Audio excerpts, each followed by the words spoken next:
Creo que la literatura de ficción es el ámbito propicio para la expresión de la memoria.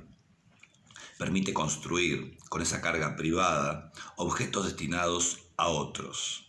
Vuelve posible reordenar, asociar, articular los residuos. Crear contigüidades que no necesariamente respetan una cronología. Desentrañar de lo recordado todo su potencial de horror, de belleza y de sentido. El ejemplo más luminoso de una memoria personal convertida en hecho estético lo constituye En busca del tiempo perdido, Marcel Proust. Ahondando hasta el límite en su memoria personal, construye uno de los monumentos literarios más indiscutibles del siglo XX. Dice Gerard Genette, refiriéndose a la significación de la metáfora en Proust. La metáfora no es un ornamento, sino el instrumento necesario para una restitución de las esencias, ya que es el equivalente estilístico de la expresión psicológica de la memoria involuntaria.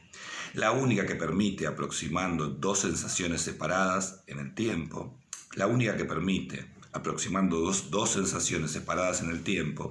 extraer su esencia común gracias al milagro de una analogía.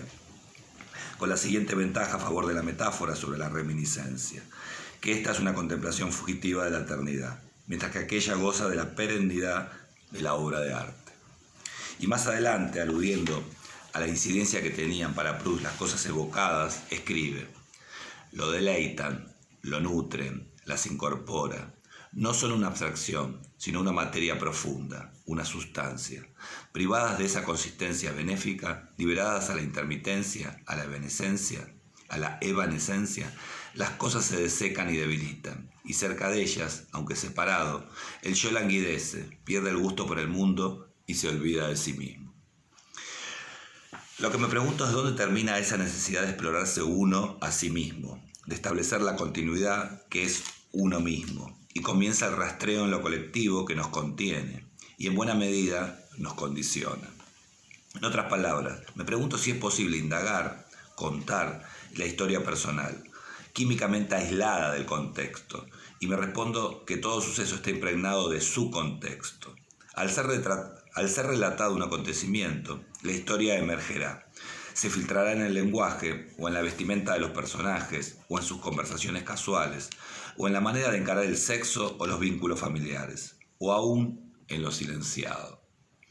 Algo aflorará y en su entretejido implicará la historia. Así lo histórico, en literatura, depende de una actitud de quien escribe más que de una elección de temas. O sea, depende de que el escritor sea capaz de ver los acontecimientos a la luz del tiempo. De tal modo que ese tiempo, que modifica las cosas hacia atrás y hacia adelante, se instale como protagonista y como motor de los hechos. No es el tema el que lo garantiza. Una novela puede encarar sucesos que, en lo aparente, se consideran históricos y, sin embargo, ser perfectamente ahistórica. Y que muestra una realidad que permanece cristalizada en el pasado, que no establece ninguna continuidad, ningún diálogo con el tiempo presente, que, como los malos libros de memorias de que hablé antes, solo nos dicen «sucedió». Pensemos por el contrario en novelas como Guerra y Paz, de León Tolstoy. En nuestro siglo pensemos en el tríptico de Los caminos de la libertad de Sartre, o en El don apacible de Mikhail Sholokhov, o en el ya citado Habla, memoria de Nabokov, quien a través de la reconstrucción de su infancia y su adolescencia va componiendo también una historia de la Rusia de la Revolución, que se contrapone con el monumental testimonio de Sholokhov y lo completa. Pensemos en El señor presidente de Miguel Ángel Asturias o en Redoble por Rancas de Manuel Escorza. En todos estos libros, por citar solo unos pocos pero notables ejemplos, se encara lo colectivo, lo que se inscribirá en y a su manera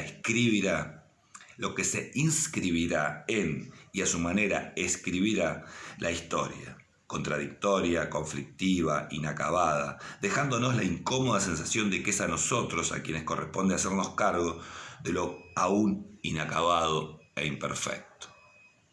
He tenido la experiencia en mi novela El fin de la historia de abordar ese territorio de límites imprecisos que se mueve entre lo personal y lo colectivo, Y creo que no es lícito en literatura marcar un corte abrupto entre memoria individual y memoria histórica, aunque en apariencia se trate de dos modalidades claramente diferenciadas.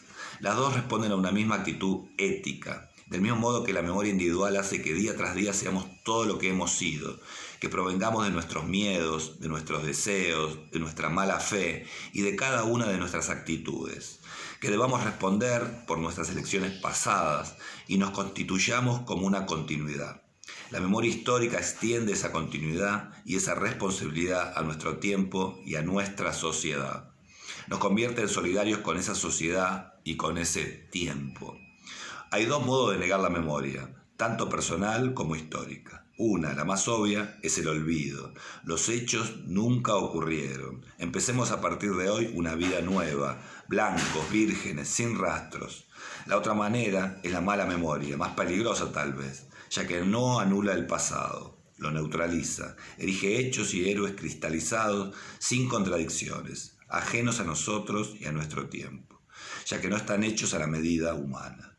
Pienso que es tarea de la literatura desarmar esa memoria muerta y reemplazarla por una memoria real, inconclusa, una memoria que nos incluye y nos reclama, que nos deja instalados en el centro de nosotros mismos y de la historia, responsables en el ámbito privado y en el público, de lo que queda por cambiar y por hacer.